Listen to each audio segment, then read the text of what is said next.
Welcome to The Explainer.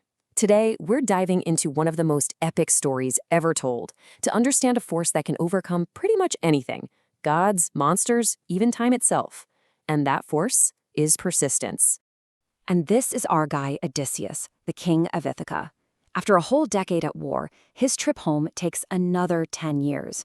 It becomes this incredible masterclass in endurance. It's a story that's not really defined by the insane challenges he faces, but by his absolute stubborn refusal to ever quit. So, if we're gonna get a handle on his incredible persistence, we first have to ask, what was he fighting for? What was that one single goal that kept him going through all of it? Just look at this number: 20 years. Let that sink in. A full decade fighting the Trojan War, and then another entire decade lost at sea, just trying to get home. For 20 years, Odysseus is driven by one single, unwavering thought: get back to his kingdom, get back to his wife, Penelope, and his son, Telemachus. And this really gets to the heart of it all. See, Ithaca isn't just a dot on a map for him. It's the very center of his universe. It stands for his identity as a king, as a husband, and as a father. Every monster he fought, every storm he survived, all of it was powered by this one single burning need to put his world back together. Okay, so he's got this rock-solid goal. Now let's see how that goal gets tested.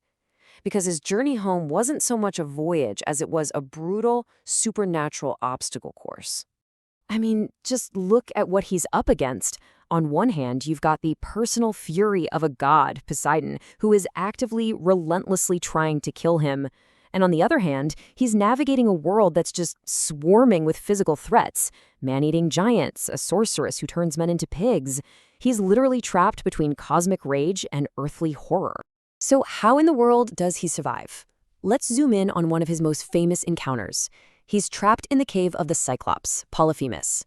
Here, brute force isn't going to cut it. This is a test of pure cunning and, maybe more than anything, patience. Just try to imagine the scene, the absolute horror. You're trapped. You're watching your men being brutally murdered and eaten right in front of you. In that moment of pure terror, when giving up would be the easiest thing in the world, Odysseus doesn't break. He starts thinking. He starts planning. His persistence isn't just about enduring pain. It's about keeping his mind sharp under unimaginable pressure, even as his crew pays the ultimate price. And here's the thing. His escape plan isn't some lucky, impulsive move. It's a careful, multi-step operation. He has to wait for the perfect moment, trick the giant with wine, use that brilliant deception with the fake name, No Man, and then execute the attack. And after all that, he still has the nerve to wait out the night and escape with a flock. Every single step required a deep, deep well of patience and will. And this idea, this relentless will, it just keeps showing up. Even when Poseidon himself smashes his raft into a million pieces, Odysseus's reaction is just unbelievable. He's nearly drowned, he's in a raging sea, but the second he gets his head above water, what's his first instinct? To find the wreckage. His drive to get home is as natural to him as breathing. So, you'd think after all that, after a decade of gods and monsters, arriving home would be the finish line, right? Nope. After surviving everything the world could throw at him, Odysseus lands in Ithaca only to find his biggest challenge isn't on some faraway island. It's waiting for him in his own house. The order he fought so hard to restore, it's been replaced by total chaos. His palace is crawling with over 100 arrogant men, eating all his food, drinking all his wine, and trying to force his wife to marry one of them. So after everything he's been through, he returns not as a conquering king, but disguised as a beggar, forced to sit there and endure insults in his own home. This demanded a totally new kind of persistence: the patience to wait, to watch, and to plan one final, epic move. And this isn't just another monster to slay. This is it. This is the culmination of his entire 20-year journey. This final battle is for the very soul of Ithaca, for that why that kept him going all this time. It's going to demand every last shred of strength, cunning, and will he has left. And the final test is just so symbolic. The great bow, which only Odysseus can string, becomes the ultimate proof of who he is and his right to be king.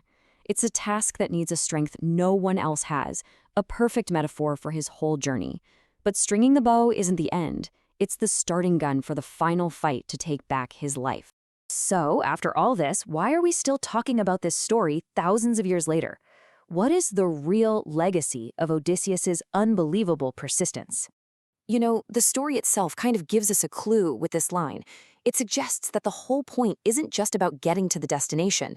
The real meaning is found in the struggle, the misfortunes, the trials. Those are the very things that make the story worth telling, the things that turn a man into a legend.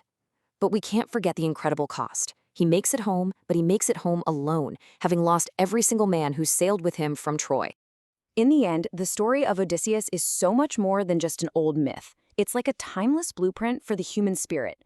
It reminds us that real persistence isn't just about being stubborn.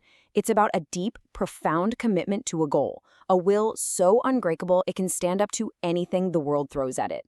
Which really leaves all of us with a final question to think about.